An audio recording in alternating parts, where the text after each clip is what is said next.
How's it going, everybody? It's Krusty Old Crow back again doing another tactical perspective toy review. This time on another Ramen Toys product. Just the way the ordering worked out. I saw these items at Joe Fest last year. I got around to ordering them, and now here we are in 2025, closing in on November very soon, and they finally arrive. And this one, just in time for Halloween, is today I'm going to have the pleasure of opening up and exploring the Ramen Misery Machine. One that just screamed by me to me as a guy that grew up with Scooby Doo and the gang. Um, hey, some of you may have just started following this channel and maybe you saw the Ramen Hunter review and heard the things I had to say about that. And understanding that that's part of my background and my experience with armored fighting vehicles, right? And the G.I. Joe military line, it's kind of the thing the tactical perspective is as a channel right now. I've never owned a van. I've never solved a mystery with my dog. I am looking forward to discovering new and fun things to explore about the ramen van. I've watched other guys review their revs. The ones that were available. I wanted them all, but I was glad I held off. Just controlling the financial strain at the time until I saw this one. And when I saw this one, I knew I had to have it. And I just looked for it online and I can't find it anymore. So I feel good about this purchase already, having not even gotten out of the box, because I just love the look of the box. I got to show you, the shipper box is no different than when I did my Hunter review. I like that there's no mystery as to what I'm getting when the mailman drops this off. It gets it off my porch real quick and into the house. um, Anyways, guys, if you like these kind of reviews, don't forget that like, share, subscribe. Really important to the channel. I appreciate it. And most importantly, if you have something to say about this product or toy collecting or the channel or the show, let me know, guys. I love engaging with you guys. But I'm going to go open this thing up and walk you through it. We're going to have a little bit more fun than normal with this video. Okay, so while I show you the box and all the art and details of the box, I should explain that I recently picked up a new microphone to try and solve some sound issues I was having with my Apple earbuds. So I apologize if there are sound issues with this while I try and feel out the sweet spot for this new wireless microphone I got. But here you go. You got the front of the box. We have the Zika logo here, which, well, I guess I shouldn't be using a black pointer, but it is what it is today. This Zika logo, I looked it up. It must have changed recently. The only Google images I found were, I think, older ones. But these guys, these are the ones that Ramen sent the Rev to have it all done up. And you can see Giant Leap written there and Ramen Toy's logo. So this was a collaborative project, which makes me believe that that's probably why it was a limited time kind of offer. There you go. That's one mystery solved. But this isn't a mystery machine. It's a misery machine. And I don't feel miserable yet. We'll see what happens when I open up this box. The front also boasts that this is a 1/12 scale vehicle model for 6-inch action figures. So you can't get the scale wrong when you're ordering this at all, right? This isn't for your 3 3/4 inch collection. This is for the bigger figures. On the side, we get a repeat of some of that zombie art we saw on the front, done in a darker tone. Clearly, this is the post-apocalyptic zombie fighting van that we all pictured, like I said, when we saw those images of Scooby-Doo and the gang in such a setting. The Misery Machine with the zombie head there, the Ramen logo, the Giant Leap logo, the Zika logo. Hey guys, I'm going to tell you, I often pay attention to the art on boxes. Ask anyone who's watched my classified reviews about the side art and what I've had to say about that over the years. This box is kind of a real testament to presentation, if you ask me. As I show you one of the last sides that are different, as some of the sides mirror each other here. This is just, again, those logos for the affiliate companies, the warning about the parts, where it was made, your big-ass barcode if you needed to look it up, but I don't think this is available anymore, and then how to find them on social media and the internet. All right, so the last side I'll discuss about that is an inclusion form kind of side of the back. Again, we can't get enough of these logos and the warnings and the websites, but it says the Misery Machine is a 1/12 scale vehicle model for 6-inch action figures made for toy collectors by toy collectors. And this is very true. We've met Ace and Ramen at Joe Fest, and I can tell you, he was emphatic about the toys as much as he was as anybody else there. He was as excited about the toys around him as he was about the ones he was producing. Anyways, this unique vehicle accommodates a driver, three passengers, and has a large cargo space in the rear. The features are rolling wheels with rubber tires, operational steering wheel with front pivoting wheels, five door openings, a driver, a passenger, a sliding door, and a rear cargo door set, I guess. Seats equipped with movable armrests and equipped with magnetic points for the upgrade kit, which is included. And I'm glad they didn't tell me all the parts of the upgrade kit because I forgot what they were, more or less. I do know that there's windshields and bumpers in here. But we'll talk about what I find inside as I open this box, guys. Let's get it done. Jinkies, that's what's inside. It's a big white foam cube, guys. This is a mystery, so let's solve it, guys. We're going to peel this back and look at that roof. Oh, this is exciting. This is how it comes to you. Very well protected in plastic wrap and foam, guys. Slid out in a nice insert form. All within a very protected shipping box already, guys. They carefully constructed this this apparatus to protect this vehicle. So I'm going to pull this out. Try not to do it near the microphone as I experiment with placement of that. Oh, look at this.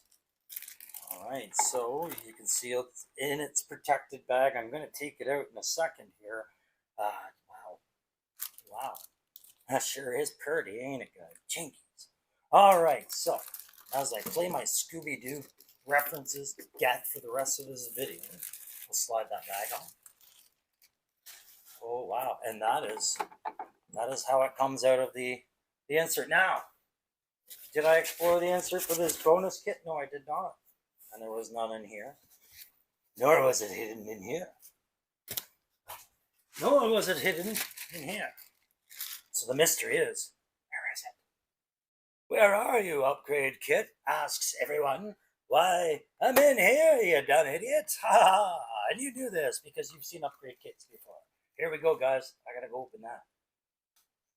All right, guys, had to, call it quits on shooting and kick it up another day because of sound issues sorting at this mic. But anyways, I've got this thing now out of the box. It looks great. I've put all the pieces on it. I've played with it for a while last night and this morning, getting a feel for what's involved. And I've taken lots of photos and videos to share play with you, to use figures to demonstrate these features that they advertise on the box as worth mentioning, right? The number of doors, the seating, the moving wheels, the rubber, all that. We'll have a look at that and see what that actually plays like with this guy.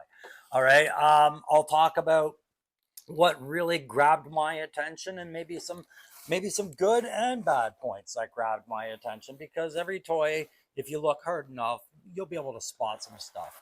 And then I'll just talk about my overall satisfaction in this thing, because it's there, guys. It is there. And this is, like I said, different than reviewing my tank. I have different criteria at play here. This universal toy will then get my, my final thoughts. In this, you're going to see me using figures in play to express all the features of this thing, and give it some dynamic storytelling for a little bit, do things like that, right? And I don't have a Scooby in the gang, and I don't really have any zombies. So what am I using? I'm using this most recent wave of the Marvel Legends series comic back, wave 2. 5 of the 6 figures showed up to the same, roughly the same time as this. So I'm going to use them as my cast of characters for Scooby and the gang. Looking for the one that was absent. So we're going to have Fred, played by Daredevil. We're going to have Velma, played by Black Widow. We're going to have Daphne, played by Farrell, of all things. Ask me how I feel about Farrell. We're going to have Shaggy, played by the Silver Surfer, because that's as close as I can get. And, of course, that leaves the Beast as Scooby-Doo himself. And they'll have an adventure of trying to find the Phoenix. What happened to the Phoenix? Why isn't she there? As we play with the Misery Machine. And we're also going to throw in some other cameos, because, hey, what's a good Scooby-Doo episode without lots of cameos from some of your favorite celebrities at the time, right? So that's the theme of play we're going to do while I voice over some footage and tell you about All right, so here's your situation, right? The gang are off looking for Rachel, the Phoenix. Don't know where she ended up, but they've ended up on the dark and seedy side of a dark Lonia. And of course, the gang have been driving their misery machine pretty fast. And old Fred there at the wheel, he just didn't see that light at all. Not that it was a traffic light, but he just didn't see anything. And the gang's all pretty shook up. You can see old Daphne up there, she's just ticked right off because she dropped her phone, and you got Shaggy and Velma in the back.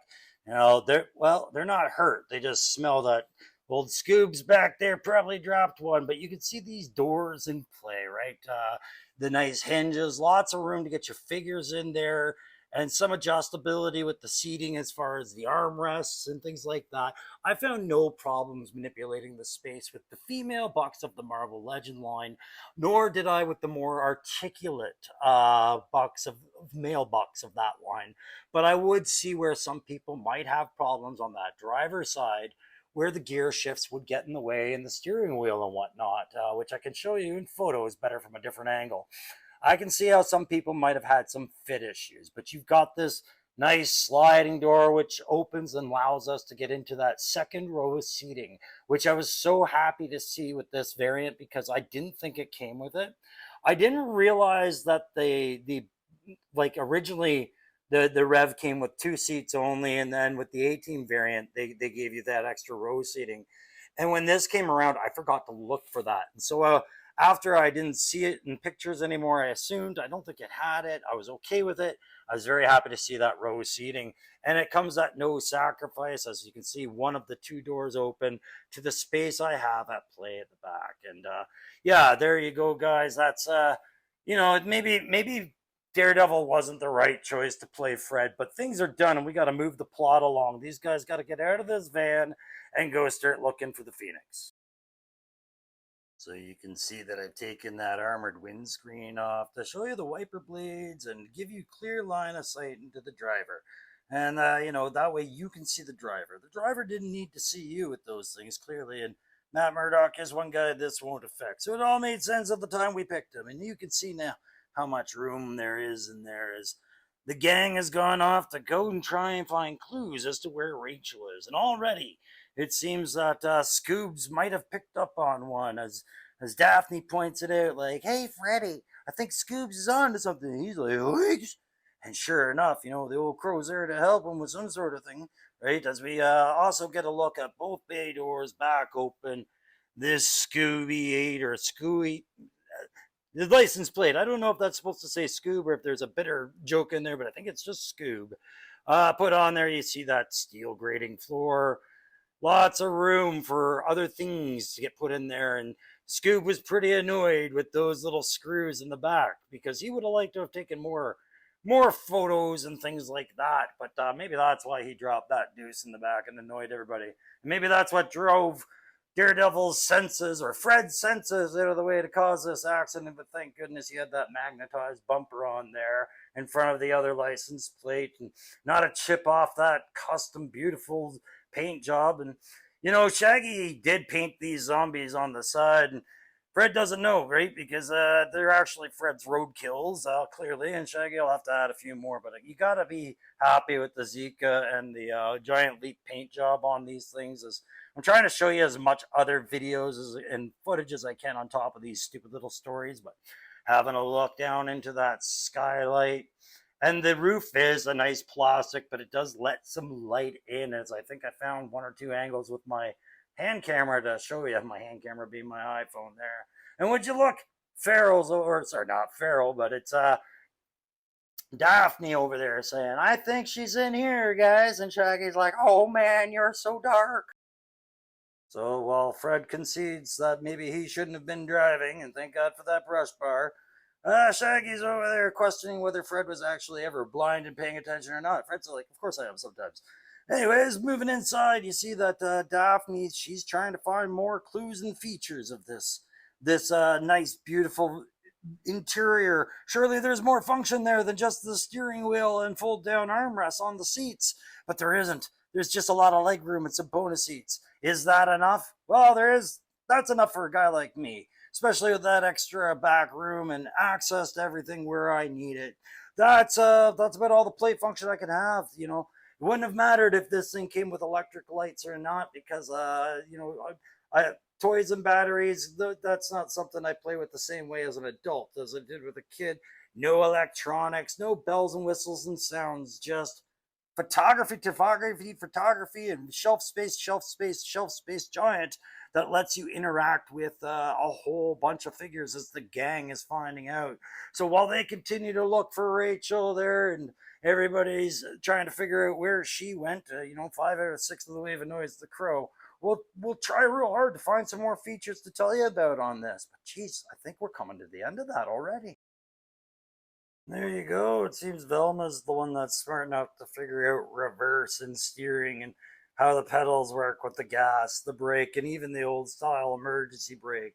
Those gear selectors, wipers, and signal lights for a little bit of play feature. Lots of room to access them.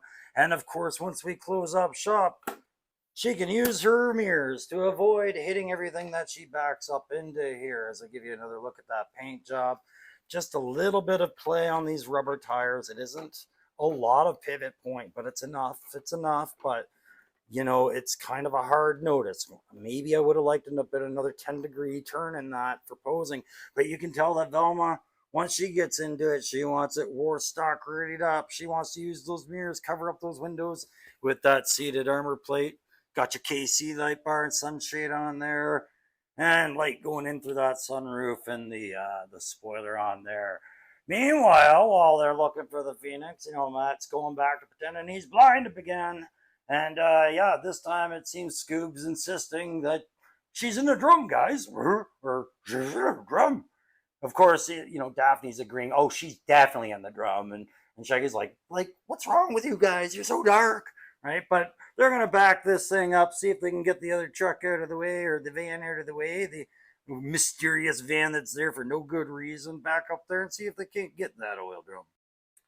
So you can see that subtle turn in that front wheel, and that's enough for Velma to manipulate the steering using those mirrors that clip into the sides, and there's just enough clearance here for her to let Fred ground guide her back. Wait, Fred? No, that was the bad call, because now, of course, you got Daphne crying about, no, you guys never noticed me. And of course, they've proven that Phoenix wasn't in that barrel after all, as old Shaggy and Scooby are left doing the goofy, heavy pushing of getting that piece of crap van out of the way. And, Shaggy's like, put your back into it, Scoobs. You'll do it for a greasy snack. And of course, Scoob's sitting there going, use your power cosmic, motherfucker. And wrong. This is confusing enough. We don't need to do Marvel reviews on top of it, but there really isn't a whole lot more than the obvious play. This thing comes off exactly as advertised, guys. It is a fun temporary variant of the REV, and it is a really great paint job using some workable, I'd say workable play features, which are not mandatory. And if you don't prefer them, as is the case with some of them, you don't have to have them on there to any consequence of the actual model. And I'm just going to rest it there.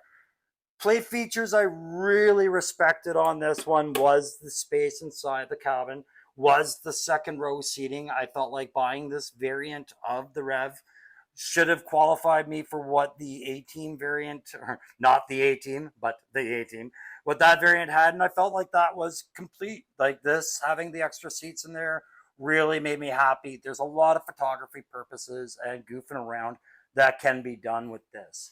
Do I feel like I have the right figures for this? I feel like I have a ton of great figures for this. As I just brought the Marvel Legends up because I actually bumped the review I was working on for the Phoenix, because I was so excited to receive this. And I'm getting the review out of the way because I can't wait to play with this to great lengths with no time constraint.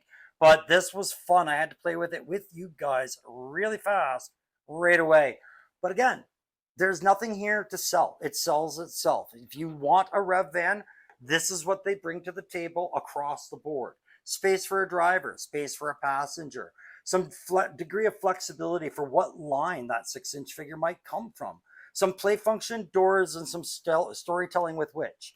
You can do stuff, right? You have options with this thing abound. You have 5 points of entry through the back, through the side, and through the doors in the front. Nothing else past that, but that interior is rather well decorated. If you think about the floor stamping being there, I just wish we could have hidden those screws on the seats. I guess that would be my big feedback on the interior. Everything else I enjoyed. You know, it all made sense, and it all flew in for an economic van that got itself one hell of a paint job, guys. So that's going to do it for this one. I clearly having some fun with this background until my son can help get it upstairs. But that is the two vehicles I've ordered from Ramen. I ordered this Misery Machine Van and I ordered the Hunter Tank, and that was it. I've been long waiting to get a sample of what he brought to the table. It's solid plastic, solid design, solid play. I have less criticism about this than I do my beloved Hunter Tank, and I love that thing. But I had some feedback on that one that I don't have with this one.